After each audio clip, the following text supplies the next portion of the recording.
ketenangan jiwa itu, dia nggak ada batasnya Pak, dia unlimited. Semakin besarlah sa itu, semakin besarlah waridnya. Jika melewati batas dirinya, baru itu nyebar ke orang di sampingnya. Apa maksud saya melewati batas diri? Kalau dia masih bisa nahan, air mata nggak berlinang. Badannya belum bergemetar. Tapi kalau sudah tumpah melewati batas fisiknya, air matanya berlinang. Kalau dia jadi imam, tiba-tiba dia terisak. Atau tiba-tiba dia baca Quran syahdu sekali, padahal bacaannya biasa-biasa aja. Suatu kali ketemu seorang guru, baca kulhu aja baca salahnya Pak. Tapi kolbunya, isinya adalah kul huwallahu ahad itu, Allah Esa. Hanya Allah di kolbunya. Kita minta doa. Orang dari Jakarta datang ke sana, minta, Tuhan tolong doakanlah kami. Beliau pandang saya, yang jago doa mah Ar-Razi. Ya, bisa bahasa Arab dikit-dikit lah. Saya bilang, Syekh, yang diharap sekarang doa antum, bukan doa saya udah kebanyakan, dan banyak juga yang gak jelas. Terus gimana? Kita kasih isyarat, langsung beliau buka. Baru baca bismillah Pak, beliau bergemetar nangis, semua yang hadir di tempat itu menangis. Padahal cuma baca bismillah. Kenapa bisa baca bismillah? Bikin getar. Beliau bergetar, melewati batas matanya, akhirnya mata semua orang pada nangis. Nah inilah hebatnya kalau ketemu sama ahli kolbu. Ini yang disebut oleh Imam Qushairi. Kalau ingin mengobati kolbu, bertemanlah dengan orang soleh. Soleh itu bahasa Arab, bukan penampilan. Soleh itu kesamaan luar sama dalam, itu disebut soleh.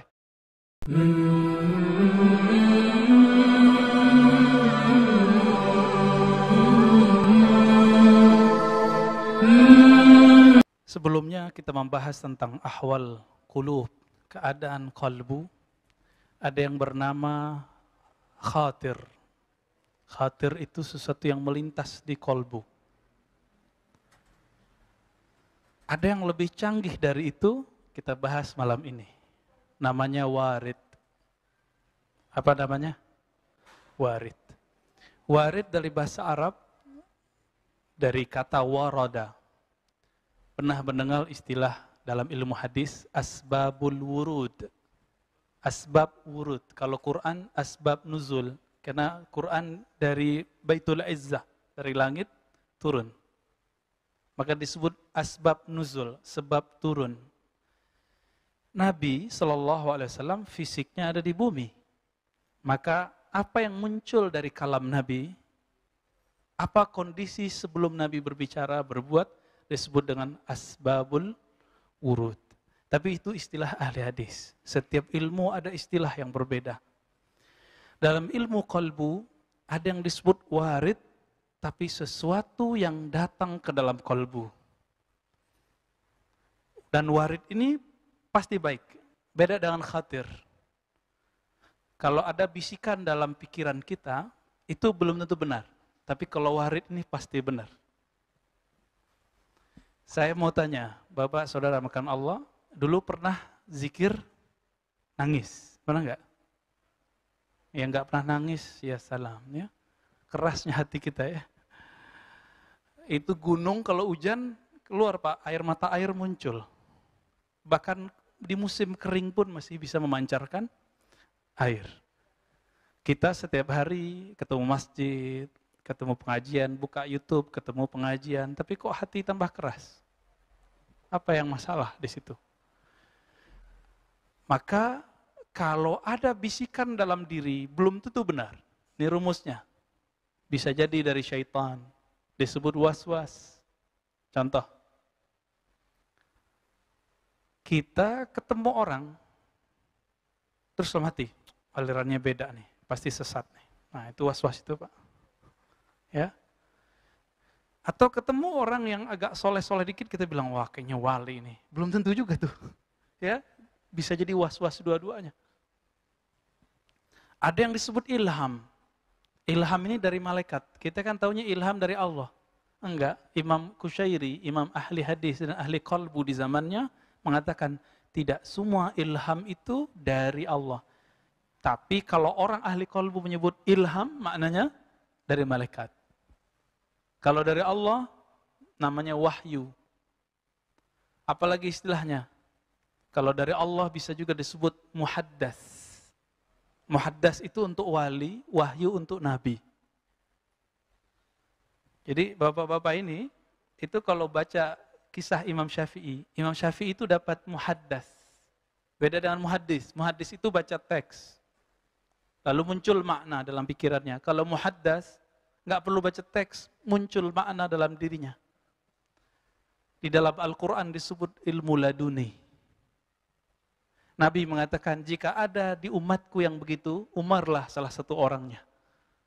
Jadi Umar itu berpikir, coba kalau perempuan berjilbab ya. Turunlah ayat jilbab. Coba kalau begini, ada 3 ayat turun. Karena Umarlah yang bergumam. Jadi apakah duluan ke Umar atau ke Nabi? Kan Nabi yang dapat wahyu, kenapa Umar yang berkomentar? Nah, ini yang disebut muhaddas. Apa namanya? Muhaddas itu orang yang diajak berbicara oleh Allah, tapi dia bukan Nabi. Ini hadis sahih Bukhari dan Muslim. Ketika Utsman lagi duduk-duduk di rumahnya ada tamu. Tamunya habis jalalatan Pak di pasar. Lewat pasar, Suq Madinah. Pasar Madinah. Jalalatan itu mata orang. Sahabat Nabi, mata jelalatan, apalagi kita. Ya, ngaku aja Pak, kita jelalatan semua ini. Ya. Ini mau sesoleh apa aja muka kita, pasti suka ngelihat yang bening-bening, cantik-cantik. Itu normal. Tapi kita diminta untuk di atas normal. Kalau salah, ngaku salah di hadapan Allah. Gitu. Akhirnya orang itu ditegur oleh Utsman. Aku melihat ada kegelapan di matamu, bekas dari mata jelalatan. Sahabatnya protes, mau bela diri dia. Apa kata dia? Wahai Utsman, apakah masih ada wahyu setelah Nabi Muhammad SAW? Apa jawaban Utsman? Tidak. Ini namanya firasat. Jadi firasat, khatir itu satu grup. Karena mereka terlatih kolbunya, bening jiwanya, maka apapun yang muncul ke dalam jiwanya, biasanya benar. Jadi para sahabat itu selangkah lagi Nabi, tapi Allah tidak izinkan. Apa kata Allah kepada Nabi? Ya, dalam surah Al-Ahzab, ya, bahwa Nabi Muhammad disebut khatam. Apa arti khatam? Penutup. Maka Nabi mengikrar itu. La nabiyya ba'di. Tidak ada nabi setelahku. Gitu. Tapi apakah muhaddas masih ada? Ada. Sampai sekarang masih Pak. Kalau enggak kiamat dunia. Kalau tidak ada mereka, maka Islam ajarannya buntu. Jadi kaku. Coba lihat hari ini. Jika Bapak, mohon maaf, Ibu, Saudara, Ikhwan Al-Filah, menemukan belajar agama kok kaku. Itu kolbunya sepi dari kalam-kalam Allah. Meskipun dia baca teks tertulis. Nabi itu sahlah, disebut dalam hadis Imam Tirmizi. Sahlah, orangnya easy going, longgar. Enggak kaku. Dan ini sudah sering kita ulang, dan saya ulang lagi. Seseorang bertanya kepada Al-Bara, wahai Bara, apakah wajah Rasulullah itu kaku seperti pedang, tajam, menyeramkan seperti senjata? Dan kita, ini mohon maaf, perwajahan Islam hari ini apa? Kaku, kejam, menyeramkan. Itu perwajahannya yang dibuat di media. Siapapun tokohnya. Sepakat atau tidak sepakat kita dengan aliran tokoh ini. Dengan manhaj aliran politiknya, itu urusan kita. Tapi emang semuanya begitu. Apa kata Bara? Lah, wajahnya seperti rembulan. Bulan enak dilihat atau perih dilihat? Enak dilihat. Maka Nabi disebut Al-Badar. Ya, sang rembulan, purnama. Bahasa makan Allah, Nabi itu ketika menyebutnya, para ulama pewaris para nabi. Yang diwariskan bukan baca kitab. Karena Nabi tidak bisa baca kitab. Jadi kitab yang saya bawa ini bukan pencirian ulama, ingat. Pencirian ulama yang hakiki, kalbunya bisa koneksi dengan Allah Subhanahu wa ta'ala. Jadi mudah nggak nyebut orang ulama? Enggak. Jadi pakai kopiah begini, terus pakai gamis kayak saya, bisa jadi ulama? Belum tentu. Kolbunya muhdas atau tidak? Muhaddas atau tidak? Ya. Kolbunya pernah diajak bicara enggak oleh Allah? Dan dia merasakan kesadaran itu atau tidak? Para sahabat mereka terlatih. Terutama Ashabul Badar. Yang 313 orang itu. Makanya Nabi berani bersama mereka melawan kafir Quraisy. Kalau tidak ada bisikan itu, tidak ada power energi di luar batas manusia. Bayangkan Pak, kafir Quraisy tangguh-tangguh, senjatanya cukup melawan 313 orang yang kafir 1000. Ini lagi puasa, tanggal 17 Ramadan harus berhadapan sama orang yang tidak puasa. Logika bodoh kita mengatakan gak mungkin menang. Tapi logika muhaddatsun, logika orang-orang yang kolbunya bisa koneksi dengan Allah, tidak, beda. Ya. Nah, ini yang disebut matematika Allah, ya, al-hisab al-ilahi. Jadi penghitungan Allah itu beda, bukan hitung orang. Gitu. Maka ini kabar baik plus kabar buruk. Kenapa kita sebut kabar baik? Ternyata kita nggak usah takut meskipun kita sedikit. Tapi kabar buruknya, ya kita sedikit Pak. Gimana, siap nggak? Yang muda-muda nih ya, kalau umurnya panjang ntar nih. Siap nggak? Antum sedikit berhadapan dengan yang banyak. Sama-sama pakaian Islam. Sama-sama berserban nanti itu. Satu mengkafirkan, satu enggak. Nah, antum tahu siapa yang saya sebut? Maka siapa nanti yang akan menjadi Ashabul Badar? Yang hatinya penuh dengan rahmat Allah. Siapa yang nanti yang disebut musuhnya Islam tapi dari dalam? Yang di dalam kolbunya ada kebencian bahkan kepada orang yang baca la ilaha illallah. Hati-hati, ini saya udah kabar-kabarin begini udah lama. Dan ini akan muncul Pak. Cuma karena perbedaan politik orang nanti bisa bersimbah darah. Sekarang baru pakai mulut, verbal dan tulisan. Tinggal lihat saja nanti. Kita nggak mau mendahului takdir, kita tunggu saja takdirnya. Dan ini sudah digariskan oleh Allah Subhanahu Wa Taala. Dulu sahabat Nabi dibunuh oleh Khawarij. Khawarij ini berserban Pak. Khawarij itu baca Quran, baca sunnah. Tapi dia mengkafirkan sesaudara muslim. Hati-hati. Siapapun yang mengkafirkan sesama muslim, maka dia musuh kita. Dia musuh kita. Apa kata Nabi? Fa'idha laqitumuhum faqtuluhum. Kalau ketemu mereka, faqtuluhum. Faqtuluhum saya bingung menerjemahkannya. Yang pintar bahasa Arab, coba terjemahkan itu. Faqtul, apa dia? Uqtulu. Bunuh mereka. Kok lebih sadis? Kenapa? Karena mereka jika dibiarkan lebih sadis membunuh kita. Maka bunuh di situ. Ini disebut hadisul qadha. Hadis mahkamah pengadilan. Yang boleh memutuskan bunuh cuma orang-orang yang punya kekuasaan. Jadi kita nggak boleh main bunuh-bunuh Pak. Ya, baik. Kita masuk ke Al-Warid. Kita tinggalkan hiruk pikuk di luar. Mungkin Bapak ini sama yang di sampingnya beda aliran politik. Nah lupakan dulu itu. Ya, lupa cara sholatnya satu kunut nggak kunut, udah lupain dulu. Ya. Sekarang kita lihat Al-Warid. Apa yang disebut warid? Warid ini berarti ma yaridu alal qulub minal khawatir al-mahmudah. Jika ada yang terbersit dalam pikiran, masuk.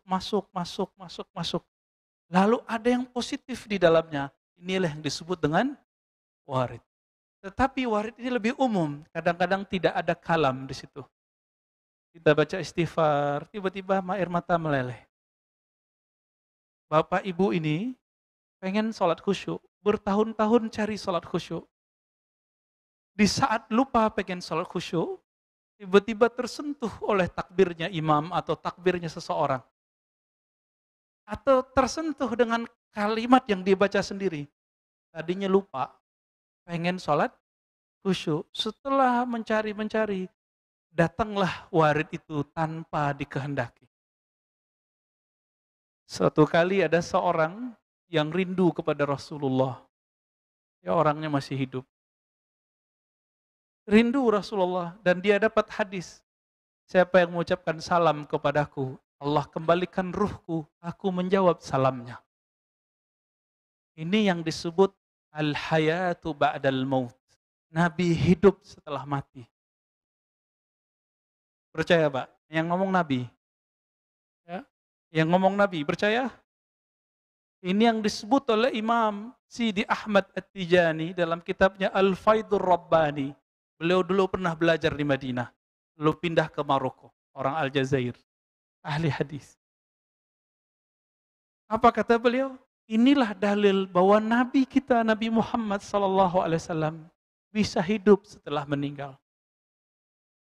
Gimana caranya? Sampaikan salam dari dalam diri.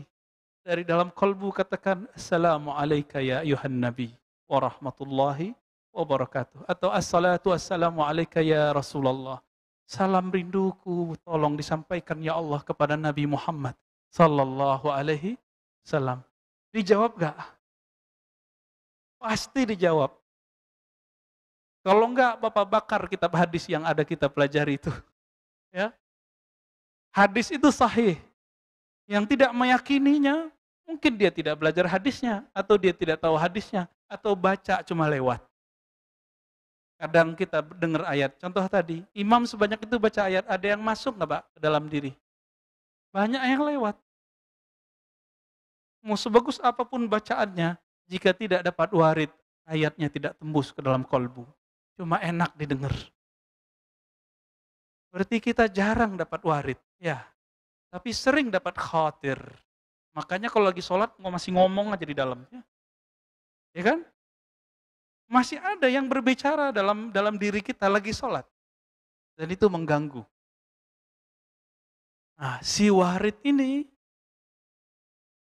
dia datang dari Allah Subhanahu wa Ta'ala, kadang datang dari malaikat. Dua itu aja. Dari Allah atau dari malaikat. Tapi ada satu hal yang spesial.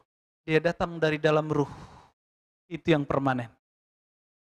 Karena ruh itulah yang berkoneksi kepada Allah. Maka jika datang dari ruh, itu nggak akan pernah lagi berubah. Meskipun zahir orang ini tidak suci. Meskipun dia dijeblosin lagi ke maksiat manapun, pasti balik lagi. Apa ciri-ciri orang dapat warid? Dapat anugerah. Jadi kalau boleh kita terjemahkan, warid adalah anugerah rohani. Banyak orang punya sajadah bagus, punya baju bagus, kopiah bagus, serban bagus, tapi khusyuknya belum bagus. Berarti belum dapat warid, gak usah khawatir. Allah itu kaya. Kaya atau miskin Allah itu? Seandainya semua kita dikasih khusyuk, Allah masih punya perbendaharaan khusyuk nggak? Jadi nggak usah pelit memikirkan itu. Ya, maka kalau antum sudah ketemu guru yang bisa melatih kita, kalbunya lembut, bawa teman sebanyak-banyak mungkin ngaji kepada orang itu. Karena itulah kunci ada di sana. Orang ini disebut al-waris al-Muhammadi. Dia pewaris ajaran rohani Nabi Muhammad sallallahu alaihi wasallam. Yang Nabi wariskan bukan sekedar, mohon maaf, jenggot panjang. Enggak. Nutup aurat, iya. Serban, iya. Tapi yang paling penting di situ adalah kolbu yang dapat warid. Nah, maka bagi ahli kolbu, warid ini hampir setiap hari dirasakan. Sebagaimana setiap hari fisik ini mendapatkan nikmat. Saya mau tanya Bapak Saudara Allah, setiap hari dapat nikmat nggak? Nikmat kan bukan fulus doang. Bahkan fulus doang? Enggak. Bisa nafas nikmat nggak? Yang pernah asma coba pikir-pikir. Iya ya. Yang pernah asma Pak. Yang pernah dulu pakai tabung oksigen. Atau apa tuh kalau lagi COVID dikasih apa namanya? Ya, biar nafasnya agak legaan gitu. Ya, yang pernah merasakan itu nafas nikmat gak? Tapi nikmat ke badan. Saking seringnya kita dapat nikmat nafas, kita lupa kalau kita dikasih nikmat. Gitu. Maka Allah Ta'ala tegur, kalau kamu tidak ingat aku saat aku kasih nikmat, aku akan ingatkan kamu dengan mencabut nikmat. Pilih. Pilih yang mana? Sadar saat masih nafas atau sadar saat ngap-ngapan sakaratul maut? Ya, insya Allah hadirnya kita tanda kita masih mau sadar. Semoga Allah terima. Amin. Ya. Maka bagi ahli qalbu, khusyuk itu bagi mereka itu sudah setiap saat, udah biasa sekali. Kenapa? Setiap takbir dia sudah merasakan nikmat. Setiap baca Fatihah itu seperti orang bercengkrama dengan Sang Maha Kekasih. Coba ngobrol sama kekasih seneng nggak? Kita kalau udah seneng orang kita ajak ngopi, ngafe. Sekarang kan Indonesia lagi berjamur kafe. Walaupun lagi COVID, D-nya hilang Pak. Ya kan? Berubah jadi I, coffee. Nggak bisa, nggak. Dan Tangerang Selatan paling unik. Orang Jakarta Selatan pada kesini semua Pak. Sampai jam 12 nggak tutup. Ajib ini, Tangerang Selatan. Dan bagi saya ini sangat waras ya. Manusia emang orangnya suka sosialita. Kita sedang bertemu, sedang ngumpul, sedang ngobrol. Itu manusia. Selama COVID kita nggak jadi manusia Pak. Selama shock 3 bulan, 4 bulan, 5 bulan pertama, kita nggak manusia lagi. Ketemu nggak salaman. Kayak curiga sama orang, wah ini dibawa virus nih. Virus. Manusia macam apa itu? Ya. Cukuplah COVID itu mengenai fisik kita, tapi jangan mengenai kolbu. Berarti warid tertunda. Maka mohon maaf ya, itu rumah saya walaupun nggak besar, semenjak COVID pertengahan Ramadan sudah buka pintu Pak. Nggak ada lagi pakai protokol. Nggak ada tuh aman-aman aja Alhamdulillah. Ya, tapi kita nggak takabur, kita tetap jaga diri ya. Selesai kita cuci tangan segala macam. Mohon maaf Pak ya, masjid ini karena jaga image ya, udah jaga aja dulu. Ya, ini ya biarin aja deh Pak. Kasihan ya. Kalau nggak begini mungkin ditutup nanti. Misalnya bagian situ ada yang kena, yang ditutup ini. Maka ini tetap biarin begini dulu. Jadi Allah itu sedang mempersiapkan kita sekarang untuk tidak takut dengan ketakutan yang lebih besar setelah ini. Bukan nakut-nakutin, Mbak ya. Tapi kapan waktunya saya tidak tahu, hanya Allah yang tahu. Karena Nabi SAW mengatakan setiap zaman akan bertambahlah fitnah, kekacauan, ketakutan. Kalau nggak kuat minta nyawanya diambil Pak, insya Allah diambil sama Allah. Tapi kalau mau jadi pejuang akhir zaman, ya latihan warid, biar nggak salah pilih guru nanti. Biar nggak salah pilih pemimpin imam nanti, imam rohani. Warid ini, orang yang punya warid, dia akan menemukan al-imam akhir zaman. Tapi kalau nggak punya warid, antum emosi lebih banyak. Ya. Suka nyerang orang lain, suka mencari kesalahan orang lain, beda sedikit hantam dengan verbal, hantam di status-status sosial, sosmed. Nggak dapat warid. Baru warid mau datang, muncul kalimat kotor. Mau ustadz dia, mau kiai dia, mau sholat 1000 rakaat tiap hari. Kalau antum memelihara kalam-kalam kotor dalam ini, nggak dapat warid. Nggak akan dapat. Gimana baru muncul dia kacau lagi.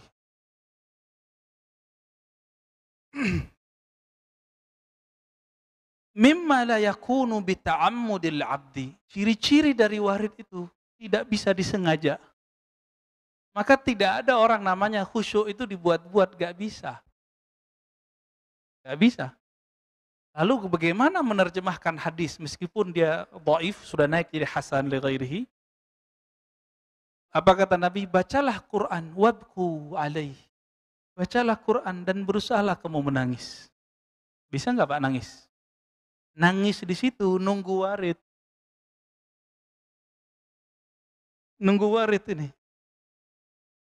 Jika kamu tidak sanggup menangis, belum terlatih menangis, fatabaku. Maka, ini terjemahannya ada 2. Di beberapa buku saya baca, orang menerjemahkan berpura-puralah menangis. Itu enggak tepat. Fatabaku artinya kondisikanlah rohanimu seakan-akan engkau menangisi dirimu, ya Allah. Quranmu aku baca, kenapa qalbuku tidak tersentuh? Itu yang disebut fatabaku, bukan pura-pura nangis. Ini yang nerjemah gak pernah nangis kalau lagi baca Quran itu kayaknya.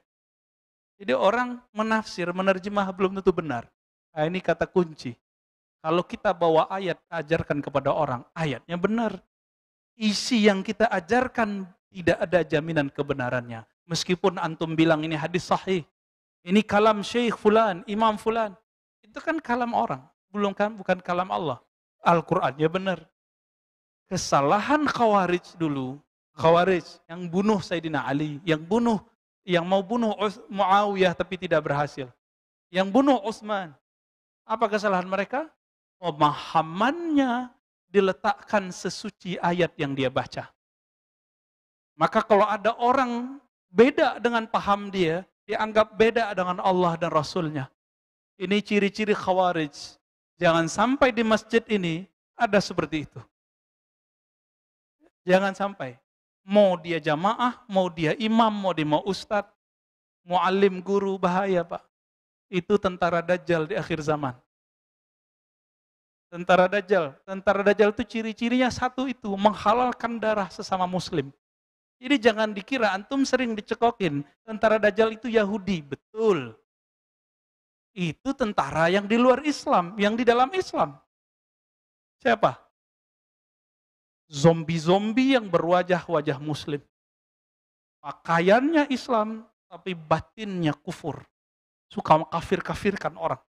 Auzubillah min dzalik. Hati-hati di sini. Hati-hati di sini. Terbersit sedikit saja merendahkan orang, warid gak datang, Pak.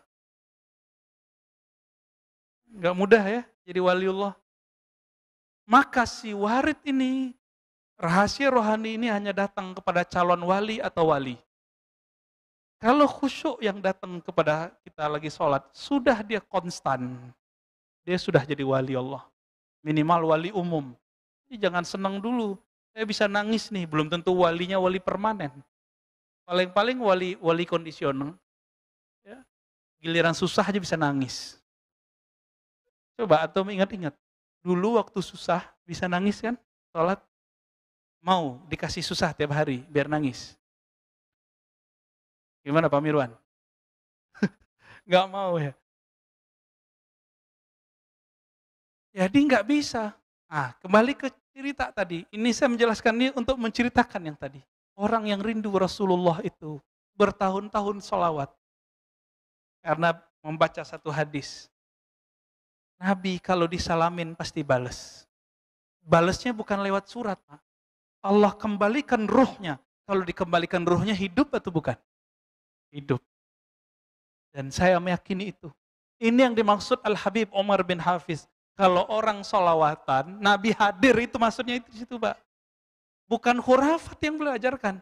Ini anak-anak muda baru ngaji kemarin sore, nggak ngerti siapa Al-Habib Umar bin Hafiz.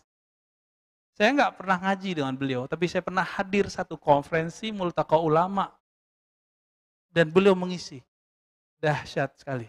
Kalamnya dari awal sampai akhir menyejukkan semua. Seakan-akan Rasulullah ada lagi, Pak. Seakan-akan kalam Nabi itu yang sering kita baca di teks, itu ada di lidahnya semua.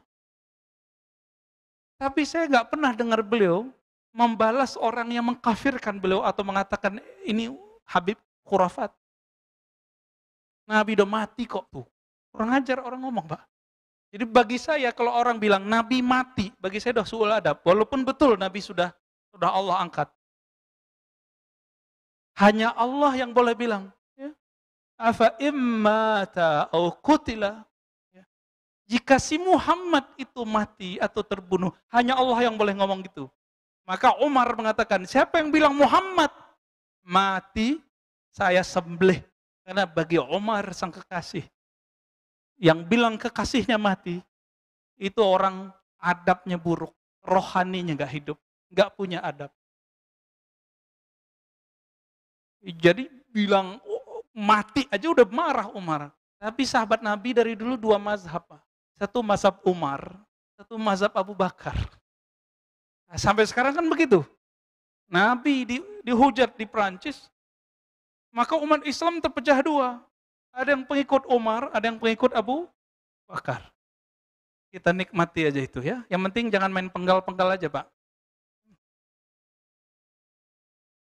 Di Perancis itu saya menyaksikan 2016-17 Allah perjalankan ke sana. Gak bayar 1% pun. Dibiayai oleh lembaga Korps Dai Dompet Doafa. Saya nggak bayar sedikit pun, Pak. Diundang oleh orang KBRI. Saya sesekali jalan keluar. Setiap kali ngisi pengajian duha, itu mulailah orang-orang imigran dari Suriah, dari Irak, dari mana-mana itu keluar, Pak.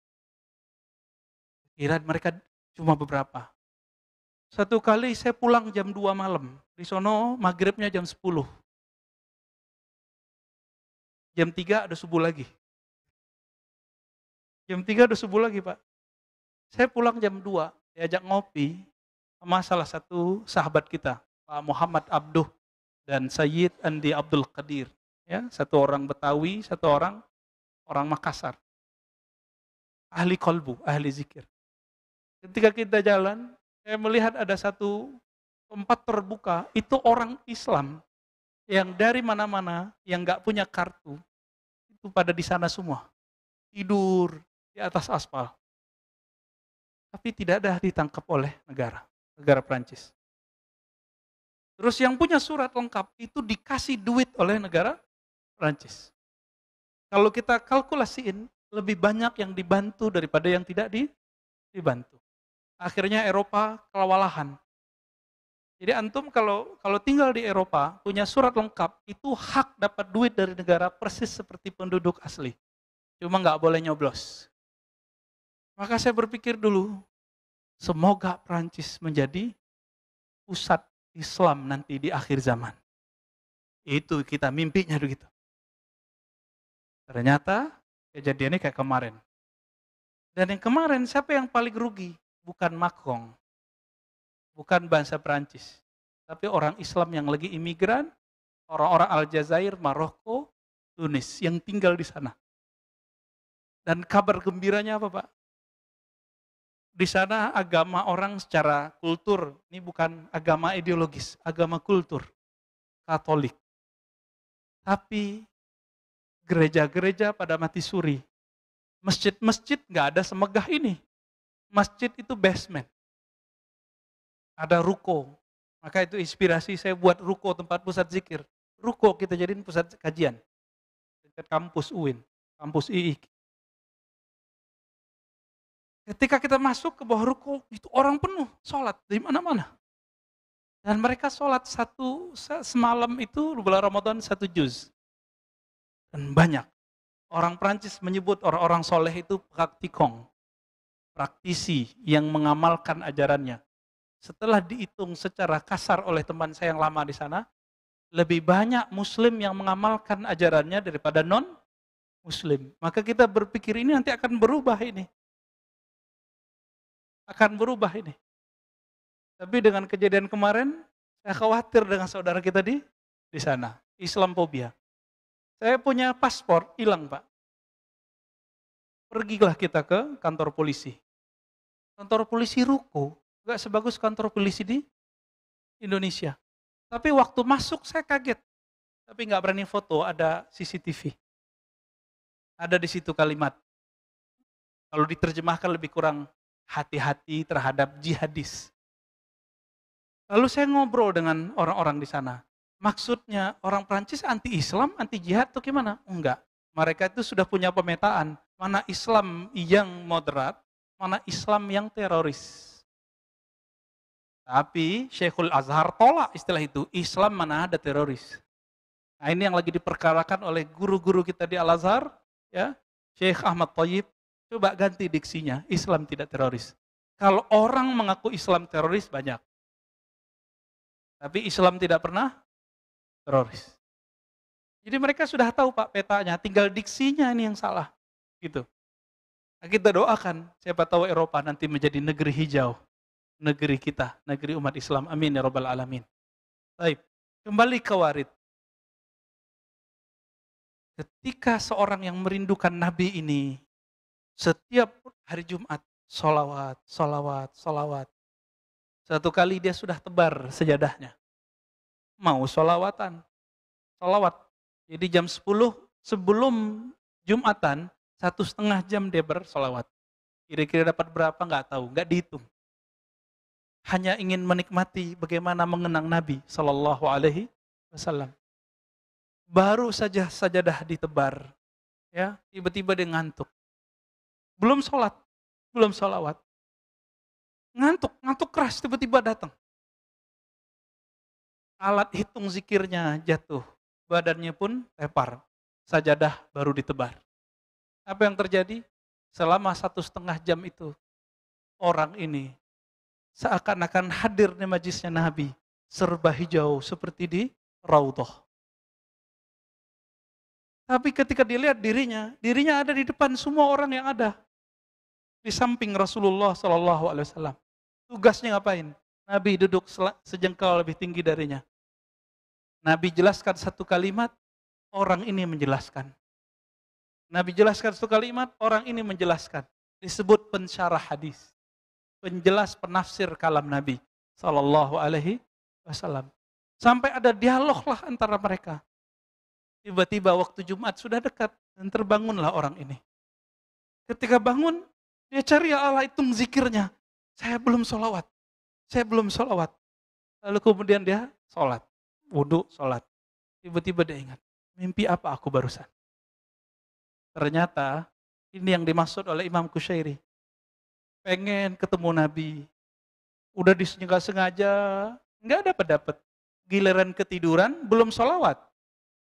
Tapi udah berapa tahun orang ini beramal setiap Jumat. Sholawatan selama 1,5 jam. Tidak kurang. Sudah lebih dari 5 tahun. Di tahun kelima, bukan dia lagi yang mengucap salam kepada Nabi. Nabi datang ke dalam alam ruhaninya. Dan Nabi mengatakan, Ru'yal mu'min juz'un min 46 nubuwah. Mimpi ketemu Nabi adalah salah satu dari warisan-warisan kenabian. Sallallahu Alaihi Wasallam. Ini jangankan kita, Pak. Kiai aja belum tentu ketemu Nabi. Ya, Ustadz, doktor aja belum tentu mimpi ketemu Rasulullah. Jadi kalau antum menyesalkan Ustadz, saya sudah banyak sholawat. Ya berapa tahun sholawatnya? Paling baru kemarin sore. Ya, udah ngitung-ngitung zikir. Udah mulai ngeluh. Ingat, sekali saya ngeluh, saya udah banyak zikir, kok belum ketemu Nabi? Itu dimulai dari awal lagi, Pak. Siapa yang ngomong? Nabi SAW. Nabi SAW mengatakan dalam hadis Imam Muslim, kullu da'watin mustajabah, malam ya'jal. Semua doa, semua kehendak hamba, Allah pasti tunaikan, sempurnakan. Dengan satu syarat. Tidak tergesa-gesa. Lalu sahabat bertanya, wahai Rasulullah, apa yang engkau maksud tergesa-gesa? Nabi menjawab, ayyaqulal abdu da'autullah wa lam yujibli.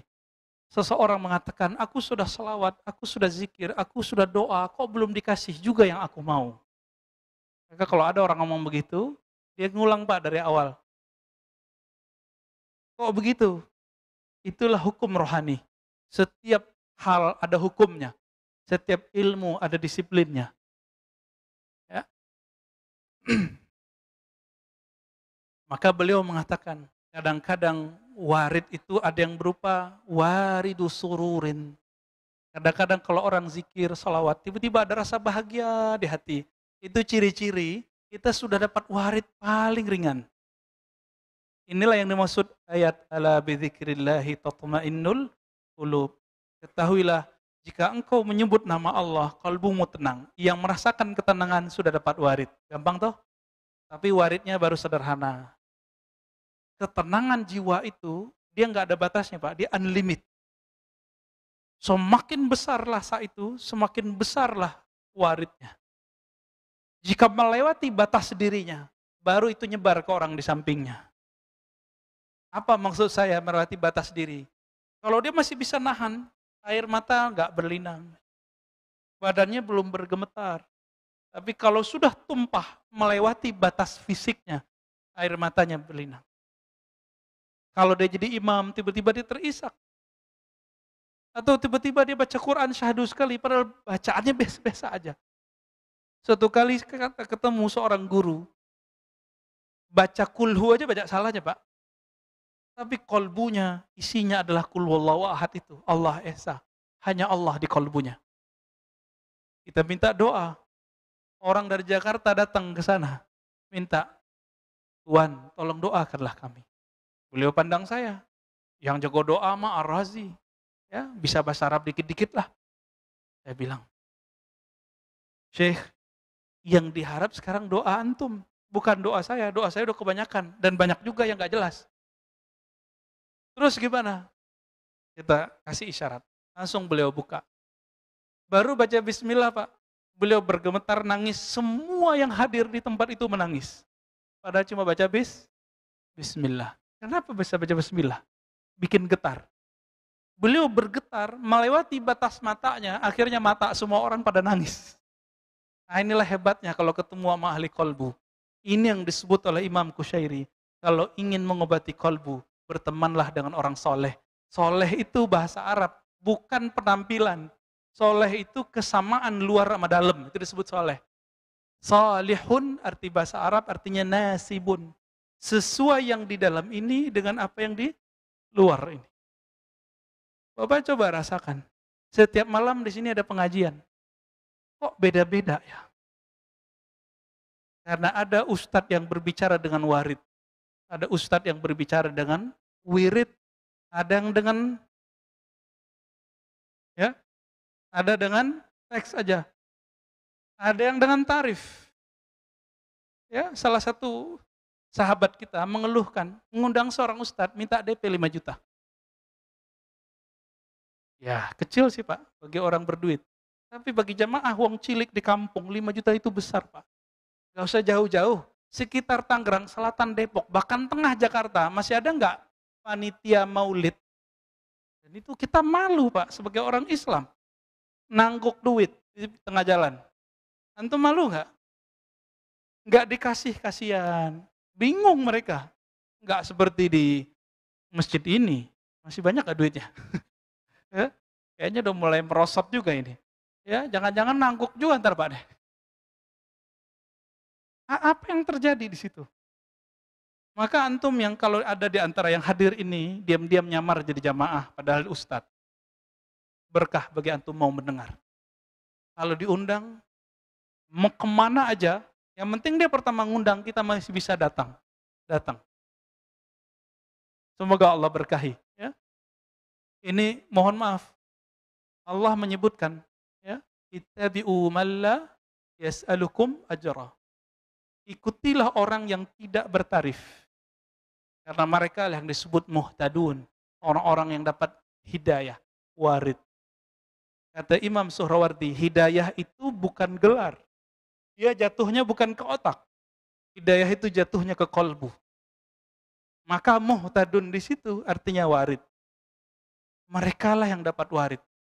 Kalau ustadznya cuma baca kitab, ustadznya cuma melihat yang fisik-fisik, apa yang membuat ustadz berbeda dengan jamaahnya? Kalau Nabi itu sama dengan filosof seperti Socrates, Aflatun.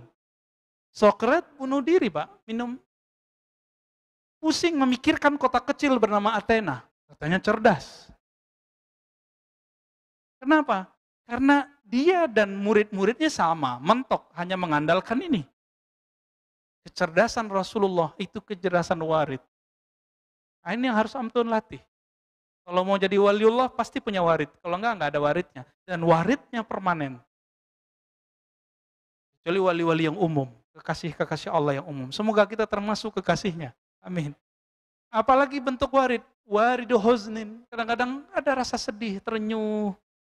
Kadang-kadang waridu qabdin. Kayak ketakutan. Pernah zikir terus tiba-tiba merasa takut? Baca istighfar, tiba-tiba kebayang semua maksiat yang kita buat. Orang kalau dapat ini, dia dapat hadiah lain. Dia akan merasa lebih rendah diri daripada orang lain. Tidak akan pernah menganggap orang lain itu hina. Kalau dia dapat warid, namanya warid qabd. Qabd itu secara harfiah artinya jantungnya, hatinya, jiwanya digenggam oleh Allah. Tapi maksudnya adalah Allah beri rasa takut kepadanya. Pernah nggak ngerasain? Zikir terus ada perasaan ketakut gitu. Itu bukan setan, Mbak. Cuma karena antum nggak punya guru rohani, dikira itu setan. Ya, ada teman kita mengamalkan zikir. Jadi zikir itu ada yang umum, seperti obat ada obat yang bisa dibeli di Indomaret, di warung-warung kelontong. Ada obat yang harus pakai resep, resep dokter. Zikir itu ada yang jadi obat, ada yang menjadi nutrisi. Kalau dia zikir obat, dia harus diresep oleh ahlinya. Itulah rahasianya kenapa muncul angka-angka dalam zikir. Nabi ajarkan angka-angka itu. 33, 70, 100, bahkan lebih. Abu Hurairah mewiridkan jadi nutrisi 12.000 setiap malam. Sudah jadi nutrisi, bukan jadi obat lagi. Karena kolbu Abu Hurairah beres. Dicobalah oleh beberapa teman kita. Dari dulu kita ketemu teman begitu. Bukan 1-2 orang. Ya, semenjak saya dulu di kampung saya sampai di sini. Mengamalkan zikir yang harus diresepkan oleh guru disebut ijazah. Disebut talqin zikir. Dikamalkan tanpa izin. Apa yang terjadi? Datanglah warid qabat. Warid apa tadi? Rasa takut. Bergetarlah badannya. Dia kira itu syaitan. Akhirnya muncullah, ada salah seorang ibu-ibu dulu mengatakan, ajaran Ar-Razi, ajaran setan. Masa saya mau sholat badan saya merinding? Loh, saya belum izinin dia ngamalin itu? Dia amalin. Ya, kita nggak kasih resep, Pak. Dia coba-coba. Itu kejadian. Ya, kejadian. Wawaridu bastin, terkadang warid itu bast. Hati dilapangin, rasa husnuzon aja sama orang. Semua orang dipandang baik. Nah, ini bast. Dunia kak lapang gitu. Bahkan beliau mengatakan ila ghairi dzalika minal ma'ani. Ada warid-warid yang lain. Rasa khusyuk. Itu Fatihah, Bapak kalau dapat warid ini tiap kali sholat. Warid yang di subuh itu beda Pak sama zuhur. Kalau ngerti ilmu ini. Kita belajar Fatihah dulu waktu kecil, udah tahu terjemahannya, tahu tafsirnya. Tapi kalau dapat warid nanti beda-beda makna. Maka disebutlah surat ini surat pembuka. Kemana aja bisa masuk. Mau ke ayat tauhid masuk.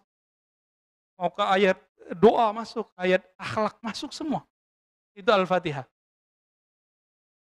Nah, ini yang disebut warid.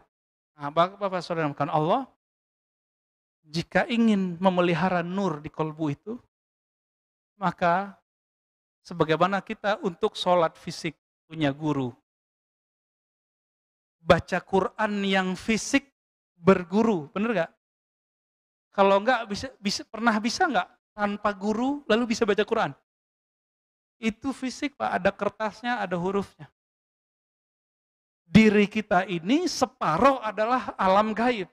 Kalau nggak punya guru mengarungi alam gaib itu, kira-kira jadi apa? Jadi Ahmad Musodek, Pak Amalia Eden. Atau ketakutan. Makanya kita udah lihat di luar-luar sana, mohon maaf. Banyak orang belajar zikir, salah niat. Dan yang paling mengejutkan saya, yang paling penakut itu di luar sana, itu orang-orang yang belajar zikir-zikir begini. Tukang debus, zikir pelet, ya. Itu orang-orang begini sering merasakan ketakutan yang nggak jelas. Berarti dia bukan dapat warid, ya dia dapat was-was syaitan. Was-was syaitan. Nah, hati-hati. Jadi bagaimana cara mendapatkan wirid, dapat warid? Hanya 2. 1, bergurulah kepada ahli wirid. Apa arti wirid? Orang yang istiqomah berzikir. Karena Allah Subhanahu wa ta'ala. Bukan untuk pelaris, bukan untuk pelet. Nah, ini disebut ahli wirid. Yang kedua, tiru apa yang orang itu punya. Apa yang dipunya oleh ahli wirid? Wiridnya. Maka yang kedua, hendaklah seorang kita punya wirid. Masih ingat tadi arti wirid apa? Zikir-zikir yang diistiqomahkan. Nah, kabar gembiranya dari Imam Ibnu Athaillah As-Sakandari, ciri-ciri orang dapat anugerah rohani, dia sudah mulai merutinkan satu amalan. Ini saya kasih amalan sederhana aja Pak. Sudah ngamalin witir tiap malam belum? Belum? Sebagian udah ya. Coba mulai malam ini secapek apapun, walaupun 1 rakaat, walaupun cuma Fatihah, jangan lupa sholat witir. Kalau ketiduran, kecapean, ganti besok. Karena ciri-ciri orang punya wirid, ketika ketinggalan target-targetnya di malam hari, dia ganti di siang hari. Dalilnya ada dalam Sahih Bukhari dan Muslim. Ya, bahwa Nabi SAW ketinggalan wirid malam melakukan ba'da subuh atau sebelum zuhur. Udah, amalin itu ya. Salat witir. Semoga kita menjadi hamba yang dicintai Allah. Innallaha witrun yuhibbul witra. Allah itu witir, mencintai pelaku pelaksana salat witir. Allah maja'alna mimman ahabba ilaik. Ya Allah, jadikan kami orang yang mencintaimu. Masukkan ke dalam diri kami nama-namamu, sifat-sifatmu, dan beri kami cahaya sehingga kami dapat menikmati warid-warid rohani darimu. Rabbana atina fid dunya hasanah wa fil akhirati hasanah wa qina adzabannar. Wa sallallahu ala nabiyina Muhammad walhamdulillah. Assalamualaikum warahmatullahi wabarakatuh. Engkau tidaklah perlu berguru, atau janganlah engkau berguru, bersuhbah. Jadi dalam bahasa Arab, berguru itu disebut dengan istilah suhbah. Sohbah itu artinya kita bersahabat karib, dekat dengan seseorang yang mana kalau dia berbuat sesuatu, perbuatannya itu memberi efek ke dalam diri kita. Disebut dengan sohbah. Apa kata beliau? Jangan engkau bersohbah, bersahabat dengan orang yang halnya, keadaannya dia tidak yunhiduka, tidak menumbuhkan nahdah. Apa arti nahdah? Kebangkitan rohani. Jadi kalau kita duduk bersamanya, melihat amalannya, bahkan melihat diamnya, itu membuat hati ini semangat untuk memperbaiki diri. Nah, berarti sudah mulai ketemu nih gurunya siapa. Jadi ketemu, iya, kita kemudian sibuk dengan memikirkan bagaimana membersihkan diri, bukan untuk menjudge orang lain. Nah, ini coba hati-hati. Kalau ketemu guru, ketemu dia, bikin kita ingin mencari pisau, mencari senjata untuk nyalahin teman. Itu bukan guru antum yang hakiki. Ya, itu setan berbaju ustadz. Mohon maaf ya. Jadi setan itu bajunya banyak Pak. Pada waktu menggoda Sayyidina Adam, itu setan mengatakan, inni laka nasihun amin. Aku ini wahai Adam, nasih, pemberi nasihat, guru, kira-kira begitu. Guru yang amin, yang terpercaya. Kenapa Nabi Adam kemudian terpedaya? Karena Nabi Adam tahu iblis itu sudah ribuan tahun menjaga surga. Maka nasihun amin itu kalimat pendek, maknanya, hei Adam, saya ini sudah ribuan tahun di surga. Nama Arabnya iblis apa? Iblis itu gelar Pak, nama Arabnya Haris, penjaga surga. Nama bahasa Aramaiknya, bahasa Ibrani lamanya, Azazil. Azazil itu ditulis dalam tafsir Ibnu Katsir dan tafsir-tafsir yang lain. Ternyata iblis itu ketika menggoda orang gak pakai kata-kata kotor. Dia pakai kata-kata yang lembut. Nasihun amin. Jadi gak ada iblis ngomong kasar, gak ada. Iblis pasti ngomongnya lembut. Pakai ayat, pakai dalil. Hati-hati Pak. Pakai ayat, pakai dalil. Sangat terbayang saat itu, sangat mudah membayangkan bagaimana iblis menyerupakan dirinya seperti orang yang ahli motivasi. Kiai yang sudah lama di surga. Ingin menggurui nenek moyang kita, kakek moyang kita, Sayyidina Adam alaihi salatu wassalam. Nah, berdasarkan ini, Imam bin Athaillah tidak memulai perguruan, kita berguru kepada orang melewat kalamnya. Jadi berguru kepada orang itu dengan halnya lebih awal.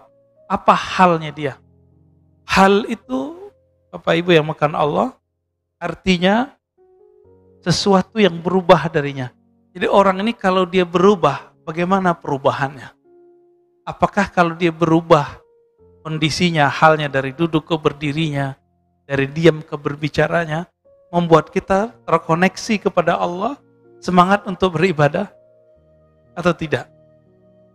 Dia kalau beramal sesuatu, membuat kita terinspirasi untuk mengamalkannya atau tidak? Kalau iya, berarti dialah murabbi kita. Dialah mursyid kita. Gitu. La tashab man la yunhiduka haluh.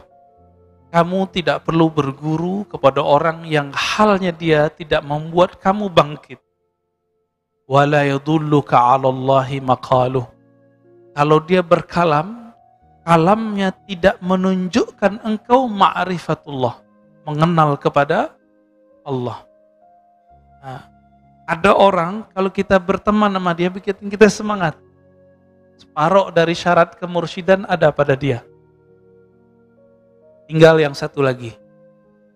Apakah kalamnya berisi ma'rifatullah?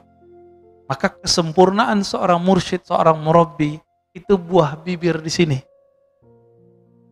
Buah bibir di sini, Pak. Jadi setinggi-tinggi makom seseorang, katanya nembus langit, katanya nyantri di langit, terserah dia. Nanti ketika dia berkalam, apa kalamnya? Ini yang paling penting, Pak. Karena kalam itu tanpa dia sadari dia bisa naik ke atas lagi, atau dia Allah taruh ke tempat yang lebih rendah. Begitu dikatakan dalam riwayat Imam Al-Bukhari. Jadi banyak orang berbicara, dia tidak sadar kalamnya ini membuat makamnya naik. Tapi juga banyak orang tidak sadar ketika dia berbicara, kalamnya membuat Rasulullah tidak mau lagi memandangnya. Termasuk orang berbohong atas nama Nabi Shallallahu Alaihi Wasallam itu haram hukumnya. Secara rohani dia sudah di blacklist, nggak masuk ke dalam daftar aulia. Apalagi kalau tidak tobat kepada Allah Subhanahu Wa Taala. Ini lagi banyak ini ya. Mohon maaf Pak. Dulu di masa tabi'in, ada seorang tabi'in ingin menjilat, menghibur seorang raja. Khalifah dari Bani Umayyah. Si khalifah ini suka main burung. Untuk menghibur sang raja, apa kata dia? Rasulullah SAW mengatakan bla bla bla bla, terakhir main burung. Untuk menghibur raja. Sekarang raja bukan presiden. Di negeri demokrasi, raja itu umat, masyarakat. Maka orang akan menjilat umat cuma untuk menyenangkan hati umat. Dalam ilmu hadis, orang begini mesti dipecat secara rohani. Ya. Gak boleh lagi. Dia bukan tataran para wali. Dia pembohong atas nama Rasul, maq'adahu minan nar. Tempat tinggalnya pasti neraka kalau dia nggak tobat. Ya, hadisnya mutawatir. Man kadzaba alayya muta'ammidan falyatabawwa maq'adahu minan nar.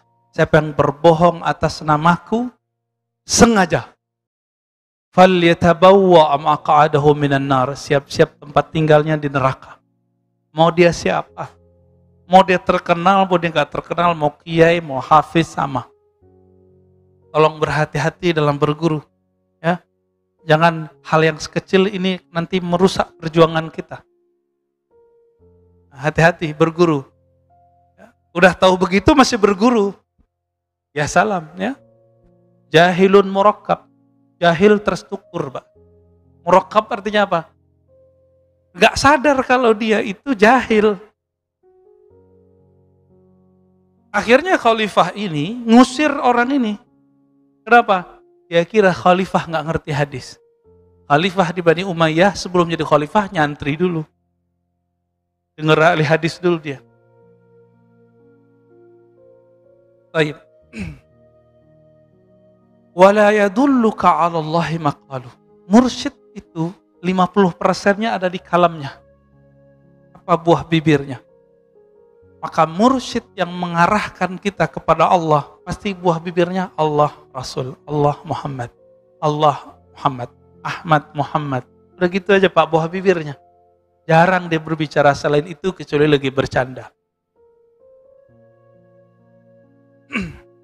Maka disinilah terungkap bahwa martabat kewalian itu beragam. Martabat kewalian. Tingkatan para wali itu, ada wali yang mengajarkan hanya sekedar fi'lullah, perbuatan Allah.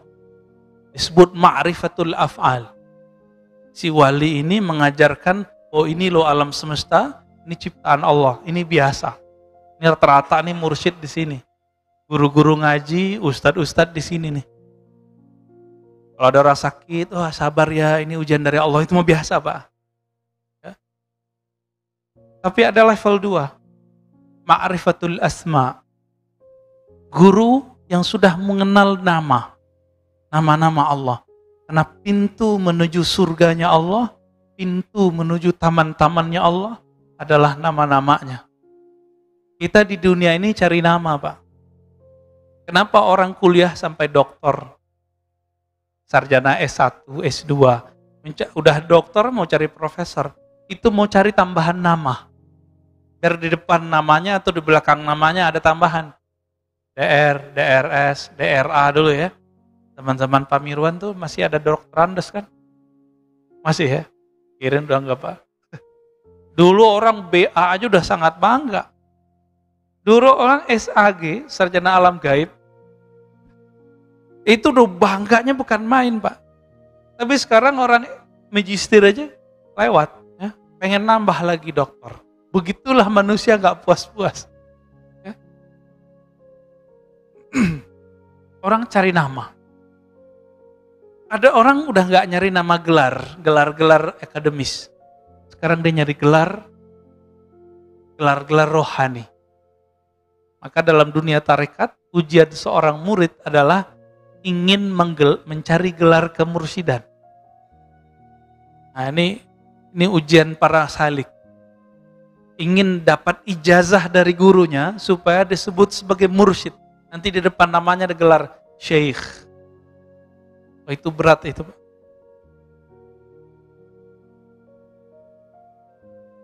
Jadi mencari nama itu betul-betul hobi kita.